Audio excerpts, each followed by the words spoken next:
What up, though? It's your girl, She's Too Quiet, and welcome back to the She's Too Quiet podcast. This podcast is for the ones who've been overlooked, underestimated, or simply too quiet for the noise of this world. I'm Tania, a fellow introvert and woman of faith, inviting you to find strength in stillness, clarity in solitude, and purpose in your quiet voice. Every episode, you'll hear reflections, devotions, and quiet confessions that remind you don't have to be loud to be powerful. And if you're listening, you're already a part of the Quiet Power Klub, a space where we celebrate gentle strength and the God who meets us in the silence. Let's get into it. Today's episode is called God Meets Me in the Silence. Now, customarily, as we've been doing, I do have a quiet confession for you. My confession on today is the loudest prayers I've prayed had no words. I know. Deep, right? Am I tripping? That's deep, right? Now let me ask you this. Have you ever been in that space?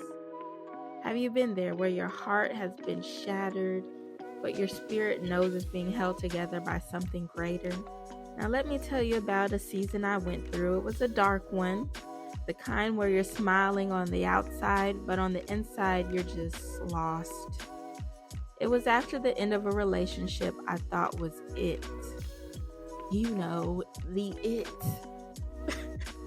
So I have to explain. Like the meet me at your... Wait, no, how's the song go? Meet me at the altar in your white dress. Okay, that's what I'm talking about. It.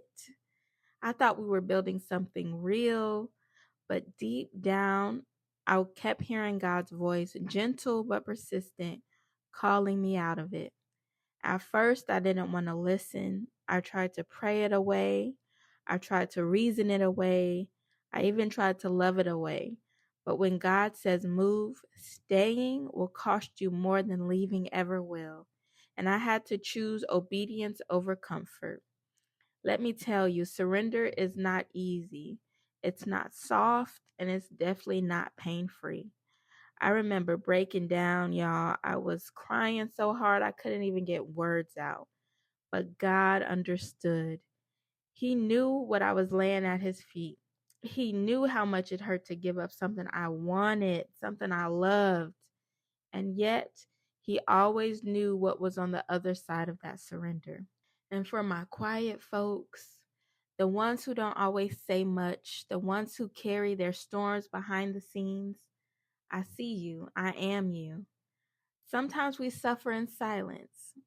A lot of times we suffer in silence. We sit with our pain in our chest, and our smiles cover up everything that we hold inside. We don't want to burden anybody.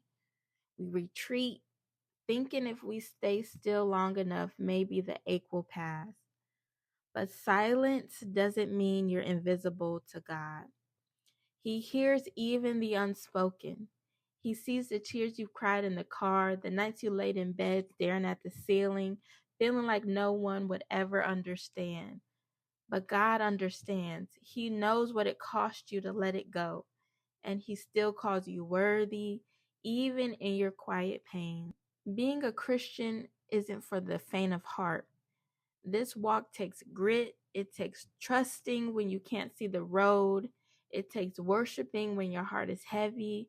And it still takes a yes, Lord, when your soul is tired. In those quiet, tear-soaked nights, God met me. He whispered peace to my anxious heart. He reminded me that his plan is still good, even when the process hurts. He reminded me that I'm still loved, still chosen, still called, even in the breaking. So if you're in that place right now, questioning, grieving, trying to hold on, I really want you to know that God sees you. He hears the prayers you don't have the strength to speak. You're not weak for hurting. You're not lost because you feel broken.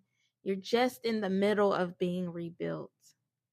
I do want to give you the scripture coming out of Psalm chapter 46, verse 10. It says, "Be still and know that I am God. God rebuilds what's surrendered to him, often into something stronger, wiser, and more rooted in purpose. I'm a testimony. I am stronger, I'm wiser, and I am more rooted in my purpose. God doesn't need perfect words or eloquent prayers. He just needs you. He just wants you. He hears your silence. He hears your tears. He hears your exhaustion. And he responds with understanding and compassion. I want you to just take 3 minutes of silence today just to sit with him.